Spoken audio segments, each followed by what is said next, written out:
آپ کے پڑھنے میں زیادہ غلطی ہوئی ہے، میں اس کو تسلیم نہ کروں جب میری غلطی ہے۔ آپ کہتے ہیں میں ہٹ دھرم ہوں، دیکھو ہٹ دھرم وہ ہوتا ہے جو بندہ اپنی بات کی اور بھاگ جائے، سامنے والے کی نہ سنے۔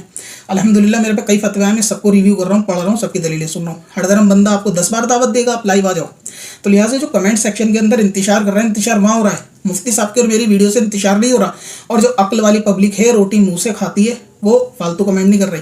میں یہ کہتا ہوں اگر آپ کو مفتی صاحب کی دلیلیں اچھی لگ رہی ہیں، جاندار لگ رہی ہے، پاورفل ہیں، آپ ان کی تعریف کمنٹ میں کر دیں کہ ہمیں ان کی بات سمجھ میں آئی، اس میں کوئی رائے نہیں، سب اپنی بات رکھ سکتے ہیں۔ اگر آپ کو میری دلیل زیادہ حق کے قریب لگ رہی ہے تو آپ یہ اظہار کر دیں کہ جی ٹھیک ہے آپ کی دلیل زیادہ سمجھ میں، اظہار کرنے میں کوئی حرج نہیں۔ لیکن آپ خود کمنٹ کے اندر مجھے دلیلیں دے رہے ہیں تو میں ان سے کہہ رہا ہوں آپ لائیو آ کے دے دینا وہ دلیلیں مجھے، ٹھیک ہے۔ آپ یہ سمجھ رہے ہیں کہ بحث ہوگی، یقیناً بحث نہیں ہوگی بھائی، میں آپ کا اپنا ہی ہوں، آپ مجھے اپنا جانیں اور آپ بھی میرے اپنے، میں آپ کو اپنا جان رہا ہوں۔ اس لیے میں کہہ رہا ہوں کہ حضرت آپ لوگ آئیے، جو بھی بحث کر رہے ہیں وہ لائیو میں ہم لوگ بیٹھ کے بات کرتے ہیں۔ انتشار کون کر رہا ہے؟ کمنٹ سیکشن کے اندر پبلک۔ ختم کون کر رہا ہے؟ وہ بندہ جو کہہ رہا ہے کمنٹ میں نہ کریں، لائیو آ جائیں، وہی تو ختم کر رہا ہے انتشار۔ دوسری بات، کوئی ایسا شخص ہے کہ جس نے ویڈیو دیکھی اور وہ نیوٹرل بندہ ہے، یعنی نہ مفتی صاحب کے فیور میں نہ میرے، حق ایمانداری کا کہنے والا، حق کا طرفدار، اس کو لگ رہا ہے کہ میرے یہ عبارت پڑھنے میں غلطی ہو رہی ہے، سمجھنے میں غلطی ہو رہی ہے، تو وہ نیوٹرل بندہ بھی آ سکتا ہے، سب کا ویلکم ہے۔ آپ مجھے ڈیٹ ٹائم دیں، میسج کریں، انسٹاگرام پر لائیو آئیں گے، رات کا ٹائم رکھیں اور پبلک کے سامنے ہم ڈسکس کریں گے۔ آپ میری غلطی کو بتائیں کہ یہاں سمجھنے میں ایسا نہیں ایسا ہے، میں نہ سنوں نہ مانوں تب میری غلطی ہے، تو آپ یہ نہ کہیں مجھ سے انتشار پھیل رہا ہے۔ آپ یقین جانیں اتنی بدگمانی حشر میں بہت مہنگی پڑے گی۔ زبان کا عمل میزان پہ بہت بھاری ہے، یہاں کرنے میں بہت ہلکا ہے، لہٰذا خاموشی اختیار کریں، بہتر یہی ہے۔ ویڈیو سے انتشار نہیں پھیل رہا، انتشار آپ کی کمنٹ سے پھیل رہا ہے، جو کمنٹ میں مجھے گیان دے رہے ہیں۔ مفتی صاحب گیان دینے کے لیے کافی ہیں، مجھے آپ کے گیان کی ضرورت نہیں۔ لیکن اگر آپ چاہتے ہیں کہ آپ بھی اچھا سمجھ گئے فتاوی رضویہ اور اس عبارت کو آپ بہتر سمجھ رہے ہیں اور میں نہیں سمجھ پا رہا، اس سے بہتر کیا ہوگا کہ میں آپ کو انویٹیشن تو دے رہا ہوں، آپ ہمت ہی نہیں جٹا رہے، پھر کہتے ہیں میں انتشار کر رہا ہوں۔ آپ کمنٹ میں جواب دے رہے ہیں اور بھاگ جا رہے ہیں، کمنٹ میں جواب دے رہے ہیں اور بھاگ جا رہے ہیں، اور میں لکھ کے اتنی بات نہیں کر سکتا، بہت بڑے بڑے میسج پڑھنا بہت مشکل ہوتا ہے۔ میں نے اپنے بایو میں بھی لکھا ہوا ہے کہ آڈیو میں سوال جواب کریں، تو میں بہت زیادہ نہ پڑھ پاتا ہوں نہ لکھ پاتا ہوں، اتنا ٹائم نہیں ہوتا کہ اس اسکرین پہ اتنی دیر تک میں دیکھتا ہوں۔ ہم دونوں جس مسئلے پہ جھرا کر رہے ہیں، مفتی صاحب اپنی دلائل رکھ رہے ہیں، میں اپنی دلائل رکھ رہا ہوں، آپ لوگ سن لیں، تو انتشار تو آپ ہی لوگ کر رہے ہیں۔ تو جن کو میں لائیو بار بار کہہ چکا ہوں، ان کے علاوہ بھی کوئی اور صاحب لائیو آ کے بتانا چاہیں گے ان عبارت پہ وہ بات کریں گے، تو میں ان کے ساتھ بھی لائیو آنے کو تیار ہوں، میں سمجھنے کو تیار ہوں کہ آپ آئیں، ڈیٹ ٹائم بتائیں اور ہم لوگ بیٹھ کے بات کر سکتے ہیں۔